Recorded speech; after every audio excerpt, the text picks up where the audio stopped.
What's up, everybody? This is Brandon Lindsay with the Rehabbers Playbook.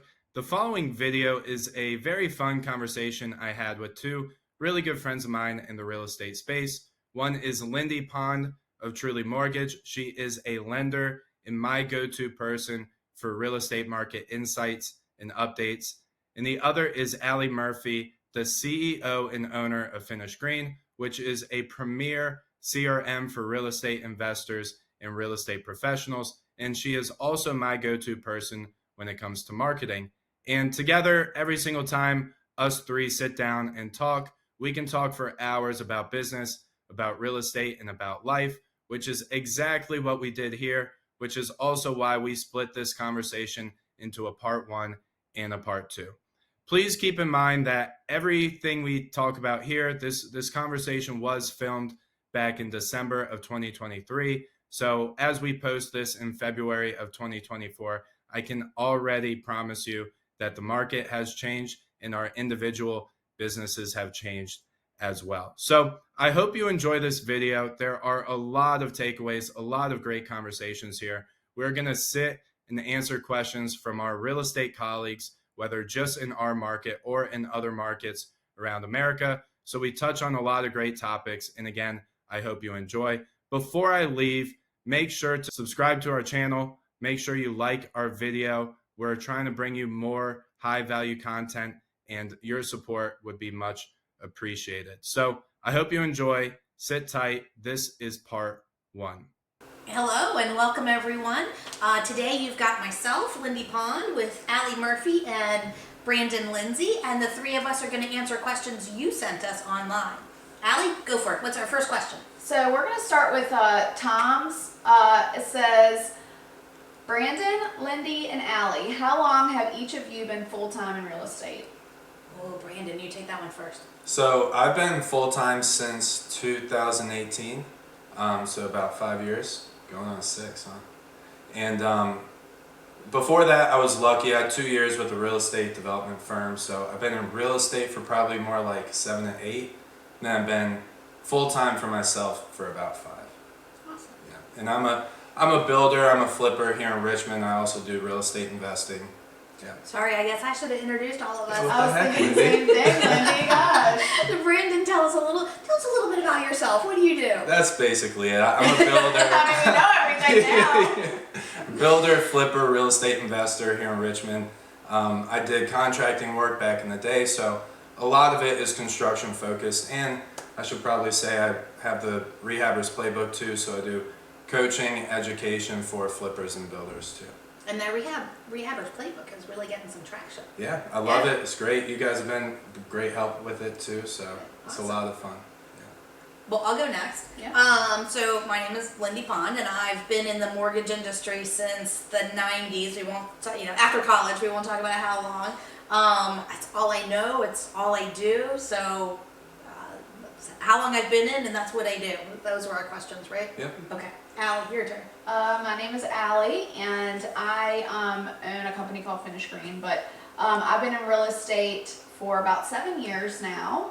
And we do some land flipping, we've done wholesaling, we've done rehabbing, a little bit of everything. We really like to do owner financing and trying to get into some lending. But the bulk of what you do is Finish Green, correct? Marketing. Yes. Marketing. My husband Corey has kind of taken over the investing and stuff. Yes. Yeah, that's a lot. The real estate. That's a yeah. lot. What was that? That was the first. Okay, part of let's the go back question, to Tom Hiku's right? Tom. We love Tom. We love question. Tom. How long have each of you been in real estate? I think we got that answered one. Yeah. All right. And then his second question was, how has the mindset behind structuring deals changed now compared to year one? That's a good question, Tom. Brandon, you want to go first? It's a good question. With I would say I think everybody can agree with it who's been in it for a while, which is at first you're doing really in-depth deal analysis when you're looking at a potential deal, and now you get to a point where you know your niche, you know your type of project you want, you know your neighborhood. So the analysis process becomes a lot faster, more comfortable, more confident. I will say there's a big difference between when I started in 2018 versus today with the economy and just how fast and rapidly things are changing. It used to be something where you didn't have to look, too much at the future of how things are changing, but nowadays things change every quarter, it seems, if not every month. So you're constantly reevaluating. So there's a lot more of future pacing that I do with my deal analysis now. Don't you think though the future pacing comes with experience? In the beginning, True. you were thinking shorter term, Yeah. you were thinking smaller, but as you get experience, don't you think you get more confident and maybe you start thinking bigger, longer? Yeah, that can definitely be part of it too. Yeah. Yeah, I think over time you're able to see where people make mistakes or where you make mistakes, and then you start really paying attention to those areas, and the economy is one of them. You know, we've all handled it differently as time has changed and as the economy has changed. So you just take those learning lessons, and you're right, you apply them for every future deal. Yeah. And I think it obviously depends on what you're structuring. What True. kind of deal you're structuring. definitely. Whether it's going to be a Each buy and project's hold different. or a Yeah. flip. Yep. Yeah. So I think it depends on, what you're structuring for, because we're going to buy a little bit different depending on whether you're buying a rental or a flip. That's a great point. And as you grow, you naturally grow into different types of projects too. At first I was doing a lot of flipping, now I do a lot of new construction.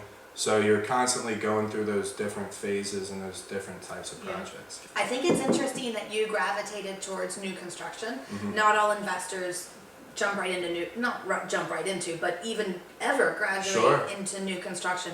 New construction is definitely very different, right? You're starting with a piece of dirt and building the whole thing versus undoing a house and redoing the house, that kind of thing. But I don't think that most investors think about new construction as a way to build an investment portfolio. That's a very interesting thing to think about, because there are people who are just like, I want a rental portfolio, and then they just buy single family houses for the rest of their life. But when you think about it, I know a lot of people who start with that in mind end up selling their portfolio, going into commercial or going into something a little less numerous, I guess. Yeah. But for me, my favorite part about what we do is you can constantly go to the next level. You can constantly be doing new things while still having the foundation of what you started with. So that's what excites me about the business, is I can get into new construction.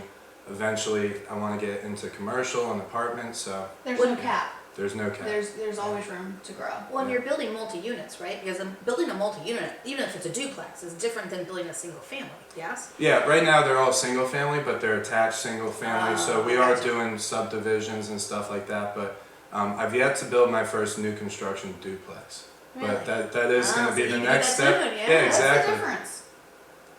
Construction wise? Yeah, like what's the difference between single family attached and a duplex? Single family attached it's like a townhome is probably the best way people would just think about it. Is a townhome, it's one residence, it's one address, one door, It's deeded one to family. itself. Yeah, correct. Titled and deed. The title and deed is different, right? Yeah. So let's say you did two single families, but they were attached. It would look like a duplex, but if they're deeded and titled as two singles with just sharing a wall. That's right. That's They the get the difference. front yard, they get the backyard, that's right. But with multifamily, it's, that's one property, 4 different families living in that property, but it's one address. Is the zoning different? The zoning. Like, what makes it different?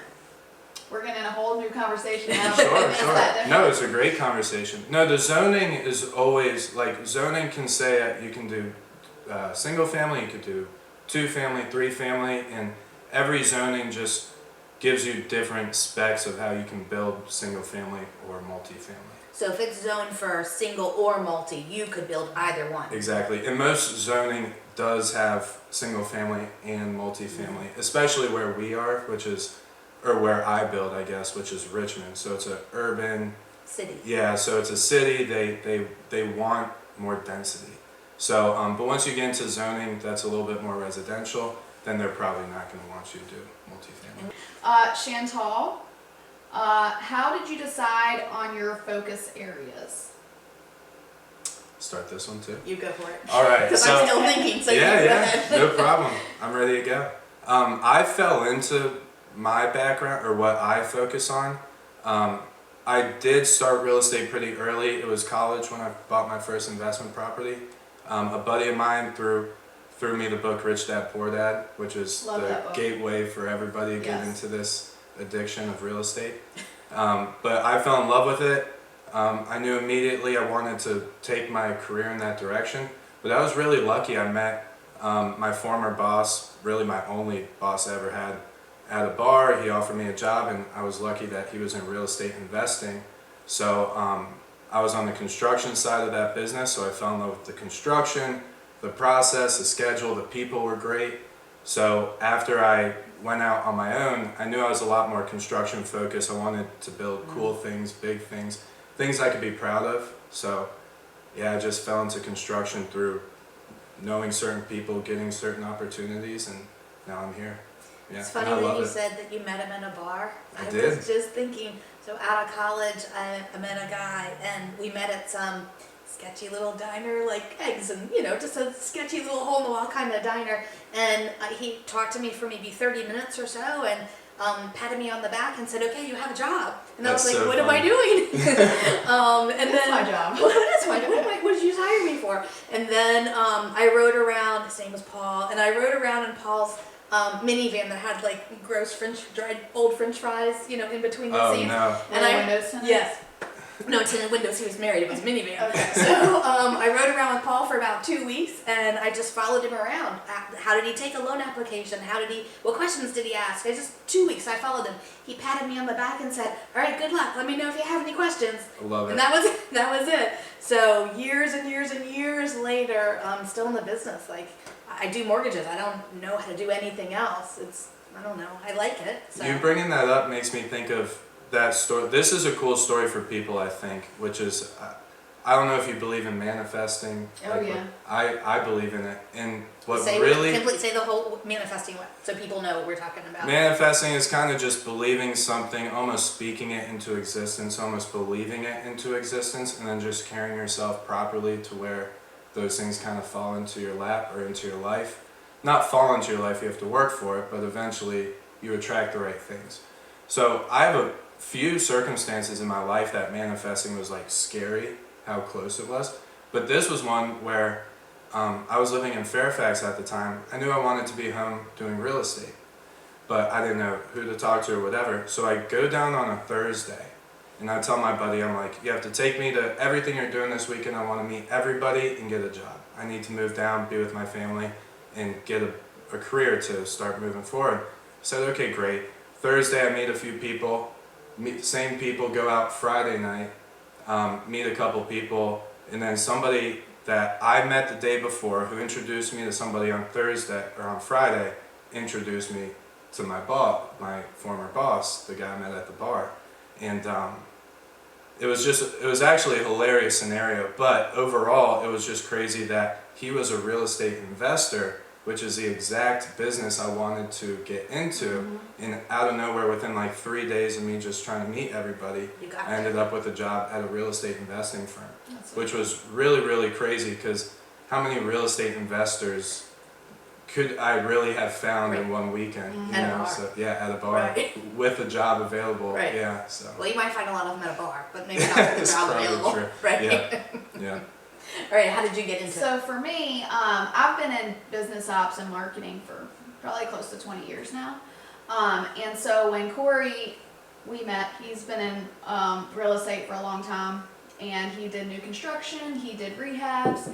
And so when he decided to get back into it basically full time about 7 years ago, I joined in because, I was kind of looking for something else, and, joined in, and here I am. So, now I do marketing for real estate investors because we've been in it, and Where you love the marketing though. I love the marketing. Like sometimes I will call you and say, "Hey, I need to do this. How do I do this?" "Oh, I have an idea," and you just light up. So Yeah. like Yeah. I think with each of us, you light up when you talk about new construction. Like Right. when you said, "I wanted to build something I could be proud of." Like I'm proud of you just for And so you light up when you talk about new construction. You light up when you talk about, "Lindy, you gotta do something on Facebook." And I'm like, "Oh, do I really?" And like you're excited about it, and I'm like, "Oh my God, that's why I have you, right? Why should I do that?" So I think that's great that each one of us, I think, found our passion. Yeah. And I think that it's much easier to enjoy life. You know, we all work a lot of hours, right? Mhm. All of us are really hard workers. We spend a lot of time on this. But, I mean, yes, it is work, but I'd rather do this than like digging ditches. I wouldn't be any good at that. Yeah, Sure. I think, so going back to manifesting, I think at some point in our lives we figure out that we want to be happy, right? Mhm. And then we're Yes. like, well, what's going to get us to happy? What makes us happy? And While we still kinda paying all the bills. Exactly. Checking all the boxes, right? And we kind of start manifesting this life that we've wanted, you Mhm. know? Yep. And some days we're like, why did we want this? And then, you know, then we realize on the really good days that, oh, this is why. This is Yeah. why I'm doing It's that. satisfying, right? Yeah, exactly. I mean, any job you're doing is going to be work some days. But That's 100%. Yeah. What people think when they come in is like, oh, it's always going to be smiles and easy if you're doing what you love. It's not necessarily that. It's that you can go through the hard times a lot easier when you're doing something you love, right? Yep, So exactly. yeah, that's I think very grateful. I think to that point too, sometimes the three of us are at events, right, and we're interacting and networking with other people. I think all three of us are really good at networking, which also helps us be successful. And sometimes when we go to those events, like we're there for work, we're there to meet other people and to network, just like everyone is, right? And it always looks like smiles and happy and everything is so fun and easy, right? And it's not at all. Like we all then have to go back to our office or our desk or our car and answer X amount of phone calls, and I have to run numbers and you have to run numbers and you have to make things look better on Facebook. And so, I mean, there is all the work behind the scenes, but I do think when we're out and we're meeting people and we're talking about what do we do for a living and we're all smiles, I think that just leads to the But passion, I right? think too, Yeah. what drives that piece when we're out in public and networking is that we're talking about things that we love. Right. You know, Yes. we're talking about the Yeah. things that, you know, that we're Drive living, us. that Yeah. that keep us going. So nobody really talks about the things that are hard. And that's, I think, also why people get into real estate, get into doing all these things that we see other people are having fun, they're successful in, and they're like, Right. oh, they look like they love what I they're Yeah. doing. that, And right. they forget to mention the hard parts too. All the work. That's why one of the thing I respect so much when people like entrepreneurs, some of the more successful people we know, when they post on social media or whatever that they're struggling with something, because that's real. Social media turns into this really fake place sometimes, and it's really important to understand that we all struggle, and that helps each other out with getting through it. Because one thing that we don't have that most people have with a normal job is you have people around you who are constantly lifting each other up or griping together, and you have that Yep. camaraderie. The only time we get that is when we're networking or when we're having lunch together or whatever, but it's not like a day in, day out, you're in We're the not in the fight next with cubicle somebody next to each you. other. Yeah. So yeah, that's all really important to make sure you're surrounded by the right people too. So, Great. actually, the last 2 Fridays, and I try to post something once a week about a struggle, a lesson that I've learned through the struggle, because I know that I'm not the only one who's been through it. I love I may it. have handled it differently, but I'm not the only one who's been through it, and it's not gonna stop at me. There's No. gonna be so many Right. more people who have that same struggle, but maybe one little piece of the lesson that I learned can help them move forward and Yep. even be more graceful, you know, when Make they it have to easier go for through them it. to- Correct. right. Perfect. And they're I love not alone, and Yeah. maybe they have a path forward. Yeah. They don't feel stupid. A lot of times we feel stupid I when don't we like make feeling stupid. mistakes. Oh, it. Was do. that? I don't like feeling I stupid. thought you said I No, don't I- ever feel stupid. I did too. was like, I was that's like- awesome. Good for you. I feel stupid all the time. It's like I don't like it. 5 though. times today. Yeah, I know. That's not the case. So I think that feeling of being less than other people, Yeah. and that feeling of I can't tell anybody this just happened to me, or I just made this stupid. Because everyone looks so mistake. I get happy into all the that. time, right? It's very easy for you to, that's right, not want to post it because then it's like, oh, do I look like a poser or a fraud? It's like, no, Right. you look real. Yeah, You know, that's what real entrepreneurship is. Right. Yeah, and I It's a think lot it of struggle. helps other people to open up, you know, and not feel alone. that's right. I think it Because helps that's them how not we feel get- alone. Yes. That's how we start feeling alone, is when we don't want to open up because we don't want to be the stupid ones. Yeah. All right, that was a long answer. Get us talking and We we went in won't deep stop. on that one. All right, Shannon Russell. She's a real estate agent. Should we be saying her last name? Oh, maybe not. It's just Shannon. I'm kidding. How do you stay on task when life has you pulled in 1,000 different directions and keep your family and personal life front and center. Well, this is kind of connected to the last one, right? Yeah, they kind of all Authenticity. kind of connect, yeah. Yeah. I just got really good advice from my buddy Stephen Glover. I just sat down I with him. love Stephen Glover, by the Yeah, way. he's a good Yes. buddy of mine. And he just gave me some advice that literally, it was 2 days ago we talked, and I've been every single day telling it to myself, is focus on one evolution at a time. Focus on one task, take it A to Z, and then focus on the next task.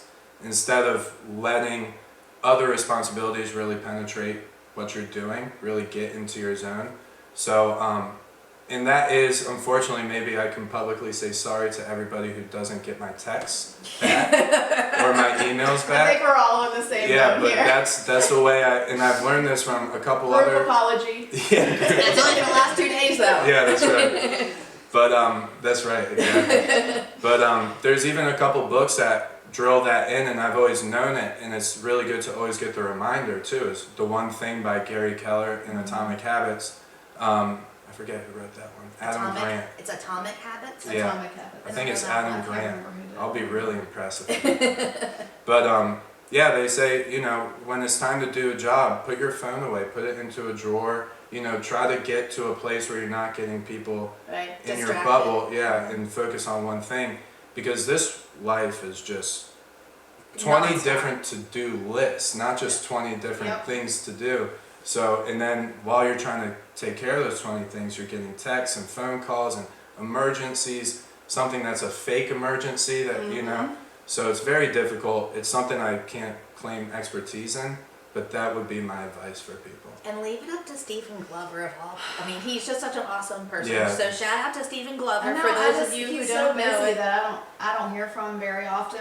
I'm sure most of us. He's just And so now busy. he's gonna but say, I, "Can we that go to was lunch?" Now that he's was gonna- the when you said that earlier. I was like, oh my gosh, I'm taking that with me. I'm writing it down everywhere, one task at a time. Yeah. You know. A to Z, and then do the next one. I don't think I can do it, but I'm happy that you're trying. It'll change your life. Oh, I love But that. you won't text anybody back.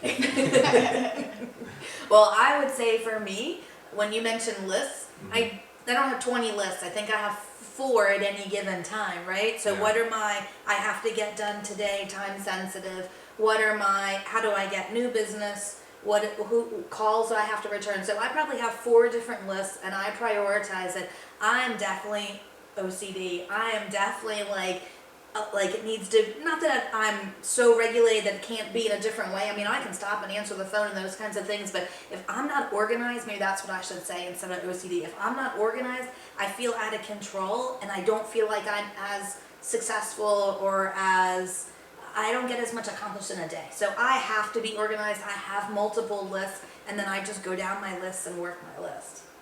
So Yeah, I like that. this happens to me often. We all probably to all of us, but when I get a call from and there's a name that pops up, I typically don't answer calls that don't have somebody's name on Brandon it. Lindsay.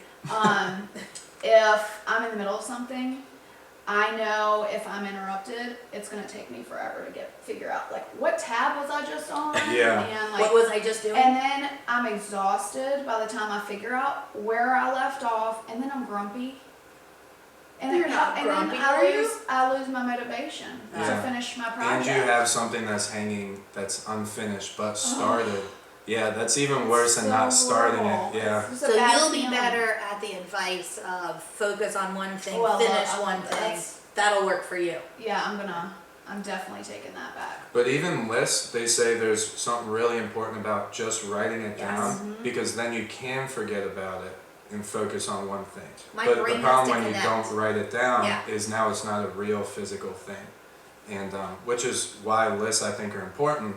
Just now what I try my best to do is have a list, but then put the list away and then just say I'm working on this one. Right. You know?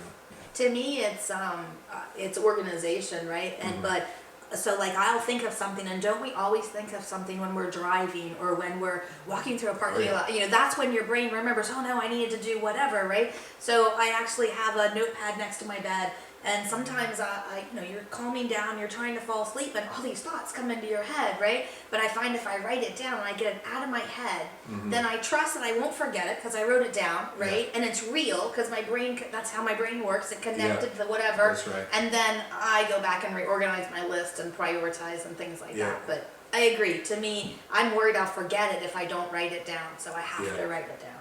I time block, and I also, like, everything I do is on my calendar. And if it's not, I will forget about it, and I apologize for anybody I've ever forgotten about. But if I don't, if I have it on my phone and I put it in my calendar on my phone, it does not, somehow does not go on the right day or whatever. So I'll leave a text message unread. And by the way, To yourself. yes. Yeah, I do by that. the way, on your iPhone, you can actually click unread if you Yes. accidentally opened it. You have to remember to do that. Ooh. Yeah. I do it So all the time. I have to put the calendar invite on my calendar on my desktop, not on my phone, because I'm just not smart enough apparently to put it on my phone in my Google Calendar. But anyways, my family is the most important thing to me, and I always want to make sure they know it. So, and sometimes I think as entrepreneurs, we are not good at that. Sure. What we're doing is more important. Maybe not true, but we portray that that's more important than anything going on the outside, Sure. right? So I make sure at 2:00 every day I'm done. I love it. Now, if my kids have something else planned, they're going to their friends or whatever, that gives me an opportunity if I want to work more, which I usually take it. Yeah. But if it's something that we've already planned, and after 2:00, I typically ride with the girls. Horses. She yeah. rides horses. I take off then. And Not I don't- motorcycles. Just No. clarifying. Not Horses, not motorcycles, motorcycles.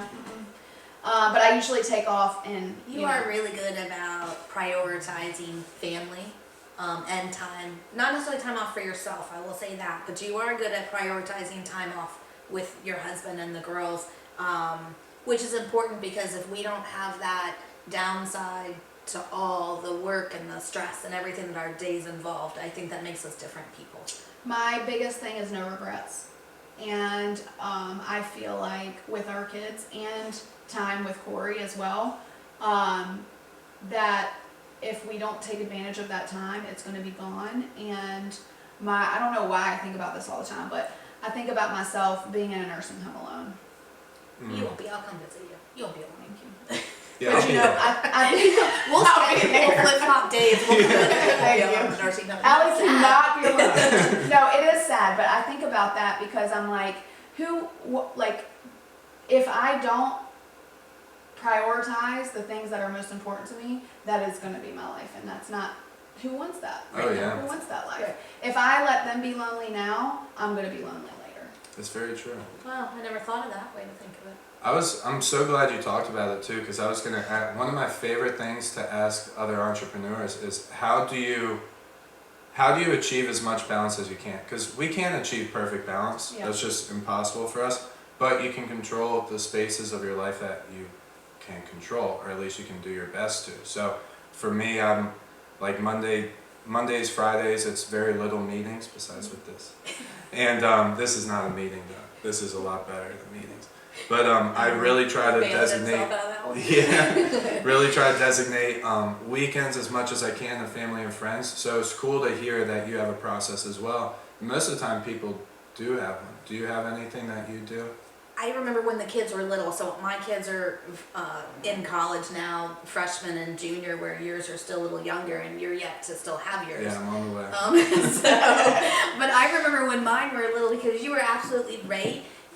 Time goes by so fast, you know, and you haven't gotten here yet, but when you have kids in the beginning, when they're babies, it feels like it takes forever. It's just so slow because it's all new to you. When the kids were little, you know, in my business, I do have freedom and flexibility. I work for a company, but I'm still very independent like an entrepreneur is. I still would consider myself an entrepreneur. For sure. find that word really hard to say. But because we do have that flexibility, I would try when the kids would get out of preschool when they were little and they were cute and their hands were like this big, right? I would try as much as I could. I couldn't do it every day, but once, twice, 3 times a week, depending on the week if I was traveling, I would go pick them up from preschool. And Harrison, I remember especially, I would pick him up from preschool. We would go get lunch.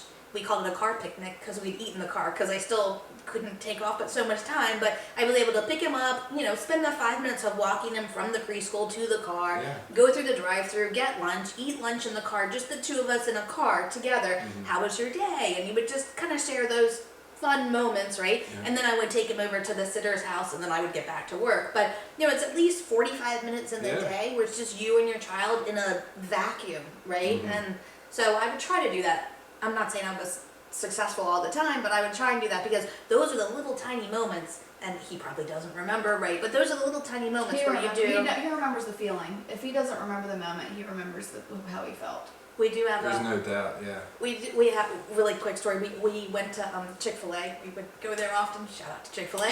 And we are sponsored by Chick-fil-A. Speaking of Chick-fil-A. And Harrison didn't like the pickles on the chicken sandwich. Nothing against the pickles, but he didn't like the pickles, and so he was like holding the pickle up, and I was like, just throw it out the window, right? So I roll the, because we're having a car picnic, right? So I roll the window down, he throws it out the window, and it sticks on the car next to us. No! That's so funny. And so to this And it day, takes the paint off. but it's in the window, and it slid a little bit, and then it just stayed right there. And I'm thinking, right, if I just drive off, no one will know that it was us that threw the pickle on the window. But I will say to this day, Harrison remembers that. He remembers that day. He remembers that story. If I ever say, hey, remember the pickle? And he instantly knows what I'm talking about. So you're right. Yeah, those moments do stick in somewhere in their little brains. So, yeah. Yeah, it's controlling the time you can't control. That's like your 1 45-minute time period. And you're going to make sure you make a habit or routine of spending time with your loved ones, which is huge. I also think, people talk, self-care is really big right now. People talk about self-care, and it looks a specific way. Just like when we're growing up, people say we need to look a specific way. And self-care is not always going for a massage. No. It's not always going and doing things for yourself. For me, self-care is being with my family. Oh, yeah. So, I like to tell people, make sure self-care is real for you. I used to get my nails done all the time, up until last year. And if you saw me, my nails were always done from the time I was 16 until last year. And I realized 26. Exactly, 26. I realized I didn't enjoy getting my nails done. It's painful. Is it? I think it hurts a little. Well, it was the time for me. I just it's an hour. So much time. Is it an hour? More? Yeah. And I just didn't enjoy that time. Every single time I was there getting my nails done, especially the last couple years, I would be thinking of everything else I should be doing instead of being there. It almost felt guilty for being there. And then it's not enjoyable at all. No. So, anyways, that's just a example of. Some people love getting their nails done. Some people love getting pedicures. I actually do get pedicures every now and then. I usually take my kids though, because that's some self-care, but I also get to spend time with them. Right. So, and the things you hear from your kids, you'll get here. The things you hear from your kids when they're in the back seat or when they're 2 seats down from you and they kind of sort of forget that you're there, then that's the stuff that's really good. That's the stuff that when you're driving, when you're as a parent carpooling your teenagers in the back seat of the car because they can't drive quite yet and they start talking to each other, that's when you really learn about what's going on in their life. Our kids are pretty open with us, so we hear a lot. Yes. All right, did that answer your question? Wait. I'm sure we answered every question. We answered life's questions on that one. Nathan Dobbins, who's I love Nathan. Yes, Have you met? Okay. Oh, that's right. We're all at his conference. Great conference, by the way. Shout out to Nate. Yeah, Fredericksburg meetup. Shout out to Nate. Invest Up. Yeah, that's what it's called. Yeah. Which I love that name, by the way. Yeah. Good job. They had a great venue too. Yeah, that was my favorite. We need to do all of our meetings there. At baseball fields? Yes, that was awesome. That was cool. All right, this is for Lindy. How have you seen the recent Fannie Mae changes affect the market?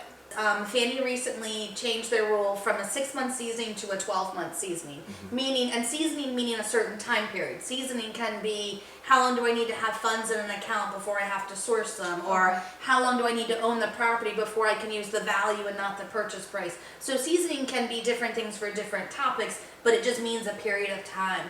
So what Fannie has said is, they really are going to focus on, speaking of focusing on one thing, they really want to focus on owner occupancy. The inventory is so low, home ownership is their number one priority, and so they want to get homeowners into houses. And so they've made it a little more difficult for investors to use Fannie Mae financing to buy investment properties. So they went from a 6-month, if you want to do a cash out refi, they went from a 6-month seasoning to a 12-month seasoning. So as an investor, it makes it less investor friendly to use conventional financing for. I never thought about seasoning other than like having to hold that property for a certain amount of time. Yeah, really, seasoning is a tricky word. It really just means time.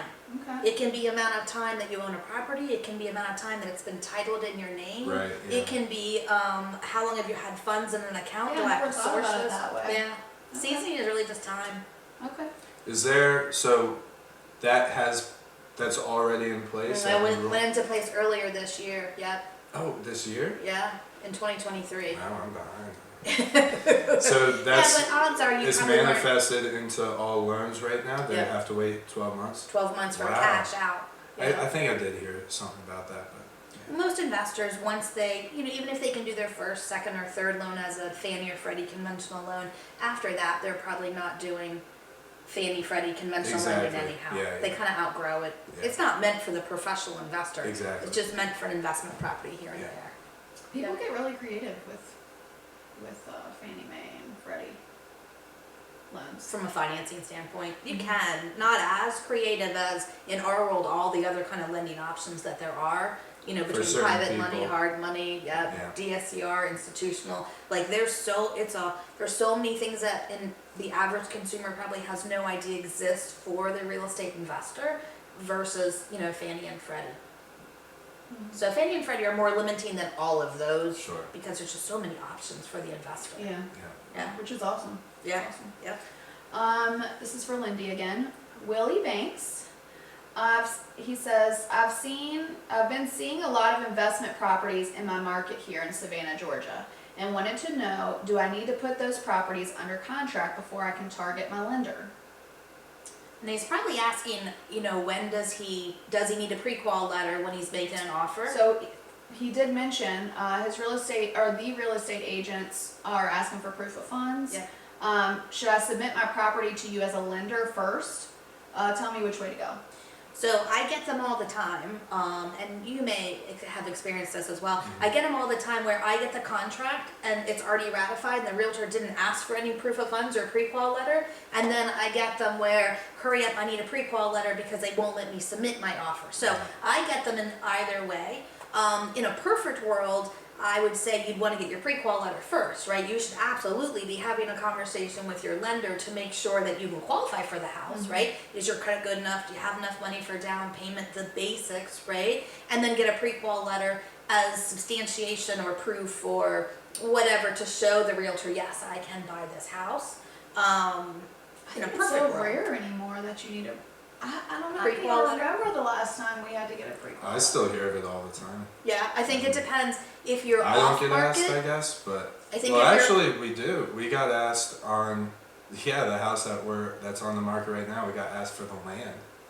Yeah, that we got the cash. Yeah. So I think it depends off market. I think realtor or real estate professionals Yeah. are trained to ask for a pre-qual letter. That's That's just 100% driven right. into them. Real estate Yep. agents. Yep. That's their. So it's okay. driven Yeah. into them. So if it's a property that's on the MLS and it's listed by a realtor, that realtor has been trained That makes to sense. ask for the pre-qual letter. I think in our, I called it underworld, I think in our underworld of investing and you're off market, they're just not trained the same way. So I Yeah. just don't think that they think to ask for it. I will say there are even wholesalers who have asked too. Yes. It's surprising because it's a very interesting conversation. There's so many factors involved, which is experience, cash versus hard money, Credit score. on market, Yep. off market, realtors involved, not realtors involved, so many things. Does it Credit need score. rehab? How much rehab does it need? Exactly. And if it needs like a total gut, do you have the experience, or is this your first one? Right. Where you're not going to let someone who's never done this before completely gut a house and rebuild it, right? That'd be a little scary. Right, yeah. Yes. Yeah. When we used to do dispo, Disposition. yes, when we used to sell properties for other investors, we did that nationwide, and we did ask for pre-qual letters, but I can't even remember. We do a lot of straight to seller marketing though, so that's probably why we Yeah. talked to a lot. You're of kind of investors. skipping over some of the. That's kind of why I find it interesting is if I was in that position, part of me wants to ask for a pre-qual letter. But me in this position, I'm like, please don't ask me. Like, why do you need to ask me? Okay, if I was the Do you seller, know why? Do you know me? No. if I was the seller, I would say, I not only want a pre-qual letter, I want to see your bank statement. Yeah, well, Because that's usually what. Pre-qual letters usually aren't worth the paper they're, I hate to say this, but pre-qual letters aren't worth the paper they're printed on. Because Exactly. what if everything you're telling me is a lie? Yeah. Well, there's a bunch of fake ones Yeah. going around for a long time. Exactly. You can still make them. Hard Yeah. to, I mean, it's You not could go to any- computers, right? I saw a lender who's like selling them. Really? Yeah, and I'm like, It's got to be illegal, right? I've never heard of it, and when I saw that was kind of Is my it a first legal thought. document? It is. I mean, it's a commitment. I mean, he's selling them, and he's a lender, Yeah. but I don't know.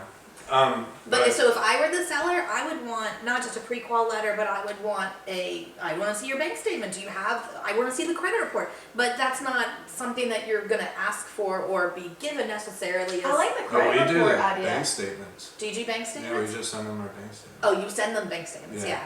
yeah. So if I was, Or but we literally send them. We just do snapshots of our. a snippet Yeah. of the balance. Mhm. Yeah, yeah. Okay. So if I was gonna, I mean, just knowing what I know, because the problem is, once you do this for a long time, you know all the pitfalls, you know where it can all fall apart. Yeah. So if I were selling my house, what I would want from someone is very different than, you know, what the average consumer would think about, or Yeah. what a buyer might want to give.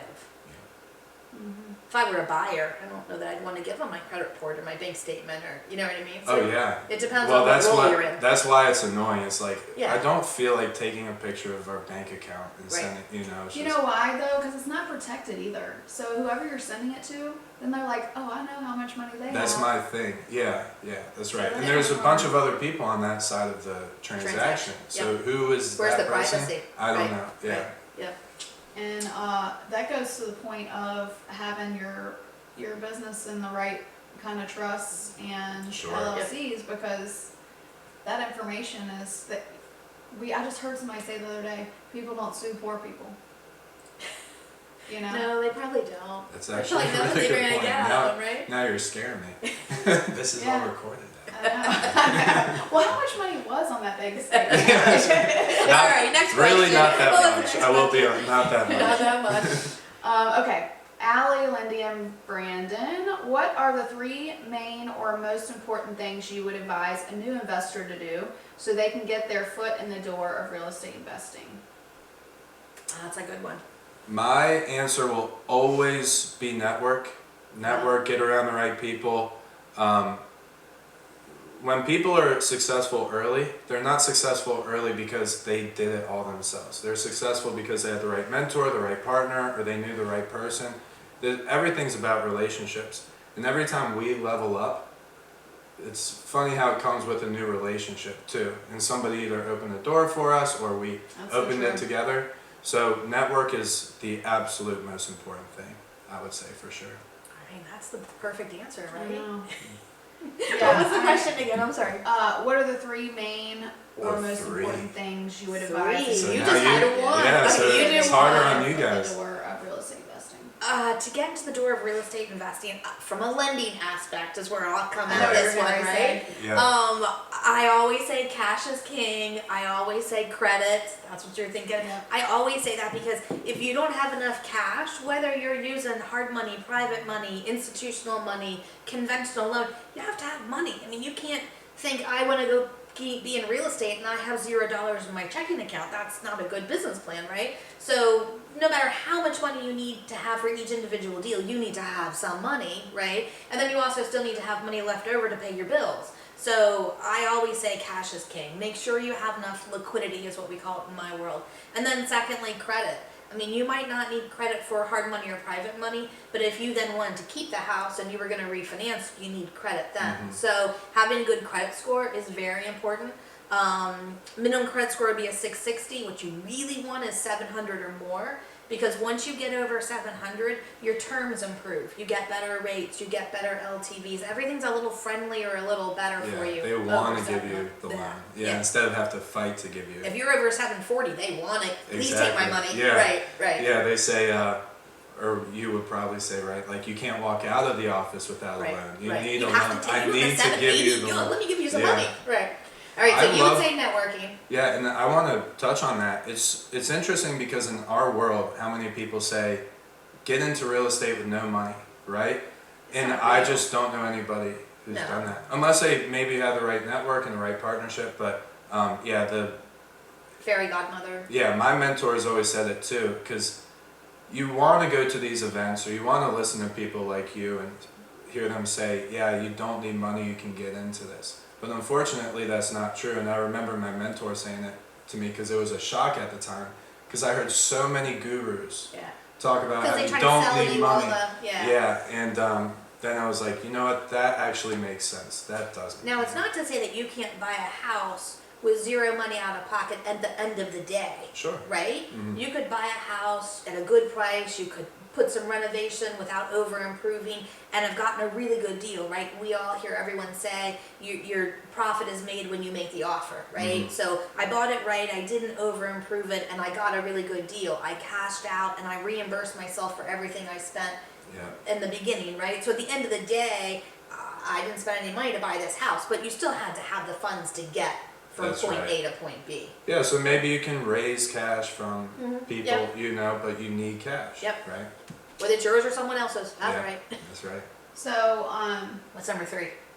I'm gonna keep talking about this one we're talking about now. Okay. So, speaking from like someone who's wholesaled, who started from the bottom and worked our way up, I feel like if you are going into real estate investing and you don't have much money, the best thing to do is partner with someone who is running a reputable investment company, real estate investment company, and learn from them, work for them for free if you need to, work on a commission, basis, until you can learn and make enough money to be able to do some marketing on your own if you want to wholesale. Wholesaling, that's what people refer to, get into real estate with no money, right? It's very true. But it's not, that's actually not true, because you still have to market. Think about all the marketing dollars you have to spend right now to get ahead of your competition. That's right.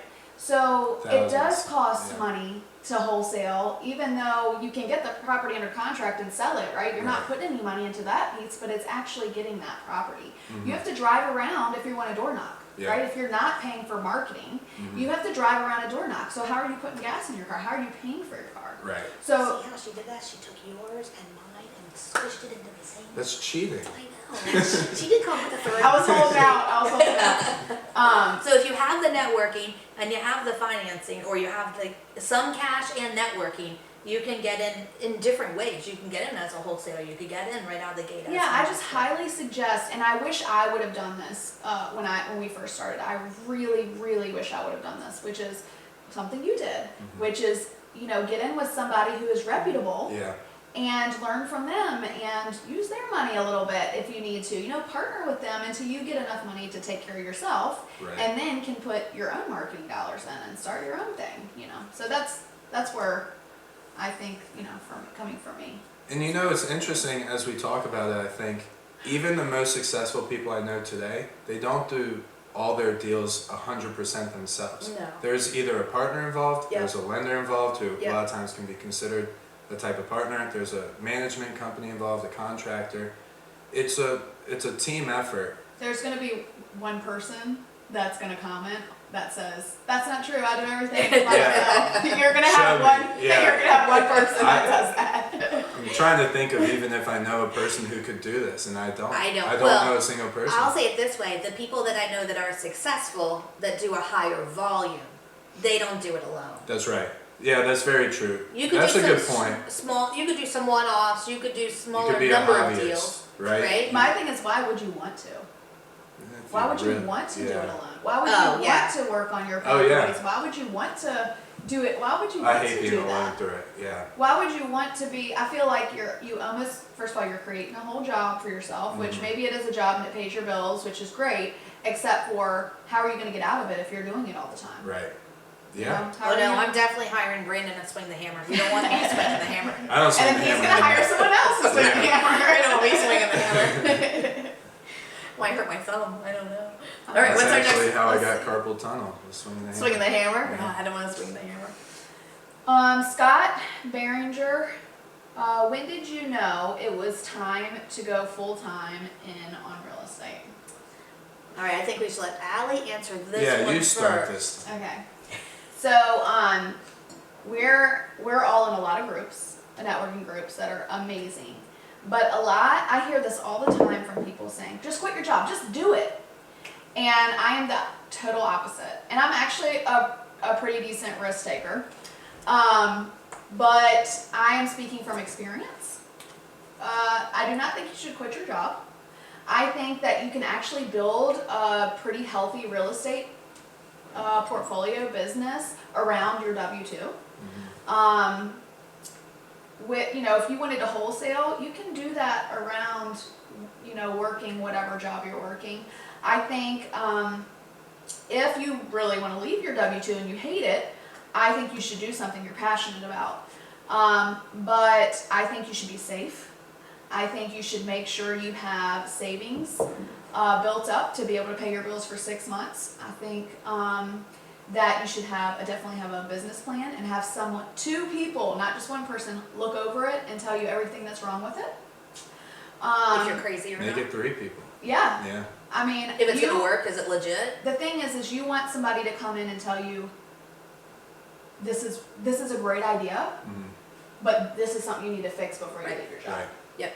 And just the feedback is important because even if somebody says no, I can kind of recognize like, yeah, I agree with that reasoning, or no, they don't. You know. Well, But, you yeah. want somebody who's supporting you, like Yeah. supporting your passion and your vision.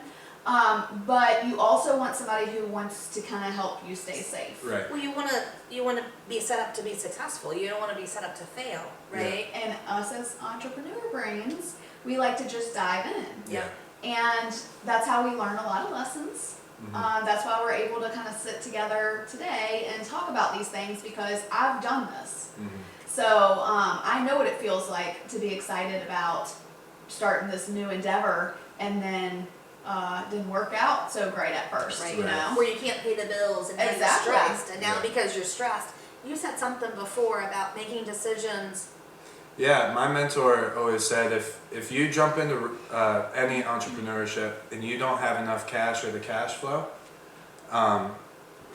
not enough's coming in, then you're forced to make short-term decisions instead of long-term decisions. And the only way businesses I are love that. truly successful are by having long-term decisions and making real long-term life-changing plays instead of like, I need to make money this month. Now I need to make Right. money next month.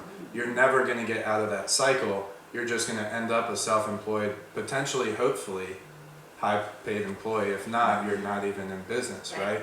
The idea is to be a business owner, you know. So yeah, I love that advice that my mentor gave me, and I got into business when I didn't have too many obligations. I didn't have kids, wasn't Right. married, still not married, but wasn't married, and so maybe I still don't have too many obligations, but that helped a lot with me. So I didn't need as much cash flow Yep. as other people, so it's easier for me. But You weren't paying college tuitions yet. oh no, I'm paying. Yeah, I was paying Your own, but not Yeah. someone else's. Yeah. yeah, that's right.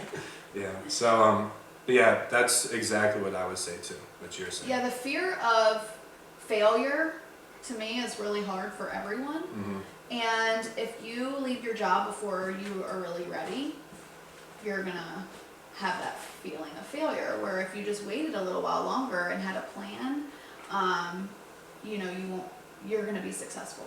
Yeah. you know. And imagine building it to where, you can jump out and everything's Exactly. all, you know? It's already set up for you. Yeah. Yeah, and you've already been running it with the W-2. Think about all the time you'll have when it's set up and you actually leave your W-2. Exactly, yeah. So, I was just gonna say cash. Again, I'm gonna say. Yeah? cash and credit. Again, I'm gonna say because if you have enough cash and you don't have a good month, you can still pay your bills, right? Mhm. If you have enough cash and you have a good month, I mean, you're still less stressed. I mean, Right. so there's always something to be said just to have that extra cushion account, I just think that 6 extra months. 6 months minimum. When you said Yes. 6 months, I thought at least. 6 And I months. say that because at 3 months, you know, if you need to start thinking about whether you should get a part-time job or not. Yeah. You know, if Yeah. you've gone through 3 months worth of money, because 3 guess months what? is not enough. 3 months flies by. When you're starting a new business, 3 months flies by so fast. Well, the Flies problem by, is say you do have to get a job, which is fine, you know. Right. Say you do have to get a job, well, it's at least gonna be 2 weeks before you get paid. Yeah. So just don't, I just say, just don't put yourself in that situation. Make sure you have a plan, make sure you have the money. And Yeah. stock up on noodles and mac and cheese. Yeah. Yeah. And you're good. Yeah, just know you're gonna grind. Yeah. No matter what, you're gonna grind for the first year or two. I remember specifically making the decision of if I want to go into business with myself and drawing out my salary for the next 5 years, right? In the first year was like, I know I'm gonna take a hit. Yeah. I think I drew out like 50,000. I think I made a little bit more than that, but it wasn't very far off. It was funny. I think the entire projection turned out to be very accurate, somewhat accurate. That's awesome. To where like the first 2 years I knew I was going to grind. Yeah. Yeah, well, again, manifesting or I got lucky, whatever it was. But yeah, the first 2 years were a grind, and then after that, I knew I was going to make more. And So one of the reasons that Fannie and Freddie, which we talked about earlier, one of the reasons that they require 2-year history of self-employed, when you're self-employed, if you want to go buy a house to live in, you've got to have 2 years of self-employed history. That's It's right. because most small businesses fail from the first 2 years. oh yeah, So make sure that you're going to be able to make it to the first stage, then to the next stage, and then to the next. But Right. so 2 years is what you need to give yourself. So the government says. So to speak on the 2-year thing. yeah. I want to speak on that too. Go ahead. I talk with a lot of business owners. I'll talk with a lot of new business owners, and we all think that that's not going to happen to us in the Oh. first 2 years. We Yeah. all think You're that better, we it's have different. we Yeah. have it planned out. We already know we're gonna make it this Right. year, Mhm. right? And not saying that you won't, but typically you're not gonna make it the first year. And I Just say you're not takes gonna make ramp it. up time. You're gonna really be working hard and most likely not getting a lot back from it. You Yeah. know. You have to build a foundation. That takes time. Yeah. And that's yeah. interesting too in our business, because what I see a lot, what you see is there's so many different avenues of making money, but there's one that is very common jumping in, which is wholesaling. But you see a lot of people who make that first check, 20 grand in a couple months, Yep. and they think they made it killing in their it. first Right. year.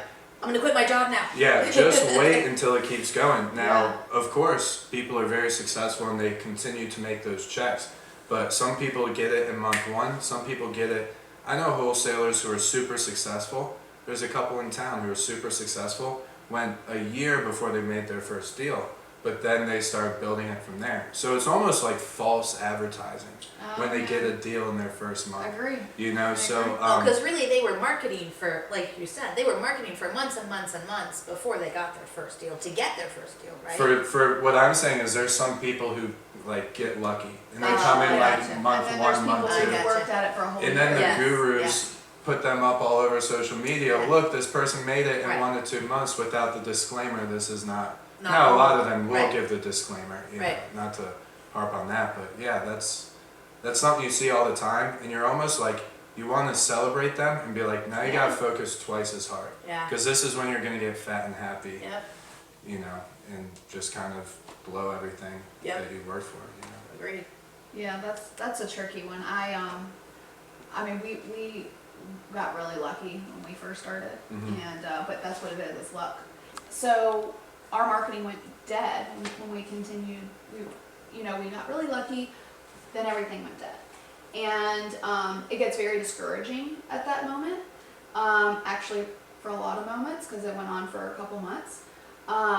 What I've seen when I am consulting with people and helping them with their marketing is that people get very discouraged and they're like, it's not working. After a short amount of time, Yes. like 2 months or something. 2 months is actually usually the number. Yeah. And they quit. Because they're spending money, they're spending time, Yeah. they're not seeing enough instant gratification, and they feel like giving up. Yeah. So so a lot of times they'll quit. And what I say all the time is consistency is key. Yeah. And once you really get into like a groove of, okay, this works for me, because what works for me is probably not going to work for you. Right. And so when I find a good groove, that's where I'm going to stay. And that's why I try to help people get to that groove. Mhm. However, whatever that looks like. It might not be through through texting, through emailing. It could be mailers, you know. Right. So I really try to encourage people not to give up, because the first 2 years are the hardest. Yep. Yeah. Because you're going to go through this until Yep. you find your groove, and it might take you 3 years. Yeah. You know, or you might be really lucky or do really good for 6 months, and then the groove changes. Yeah.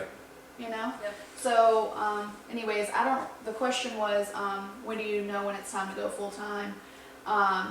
You have to. I would say it depends, right?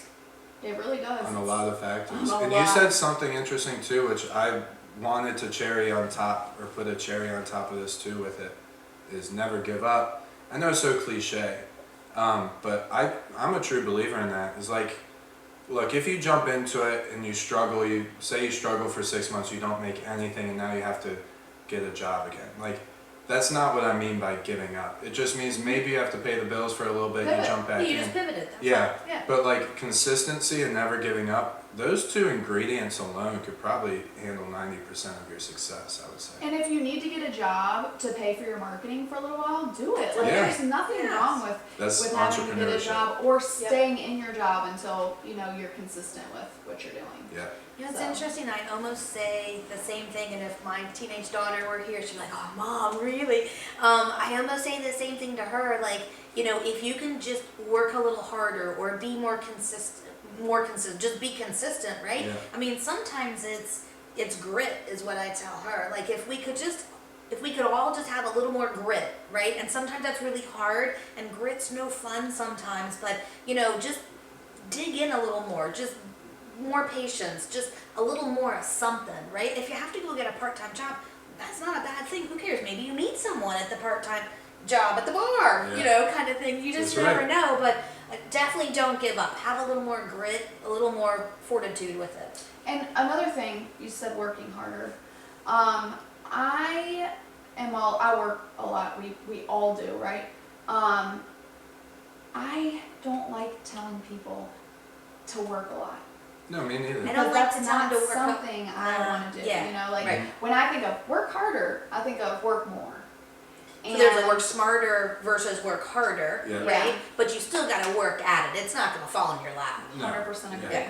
100%. So I think it's really learning your network, Mhm. learning from the people who've already done this, who've already failed forward, Yeah. who you can learn from, not making those same mistakes, so you can work smarter and not harder. That's what we do as business people, is work smarter. Like 100%. That could be, we were just having a conversation the other day about this. It could be the most misunderstood part about it is, there's that meme out there that's like, I quit my 9-to-5 job and now So I work can 100 yeah. hours a week. Yeah. There's truth to it, of Yeah. course. When I first started, 7 days a week, I haven't Same. seen that one. nights, everything. Same. But Well, over even when I time, first started, I feel like I sometimes still do that. yeah. We're still working a lot of hours. But now I do it when I kind of want to. Mm-hmm. Like this past weekend on Saturday, I worked from like 4 o'clock to like 7 o'clock in my office. It was just random. I was like, I got nothing else to do. Right. But I can block off Saturday and Sunday now. So I do think you have to work hard. I don't think it's a blanket statement for everybody. I think you have to be able to handle stress. I think consistency is a huge part of it too.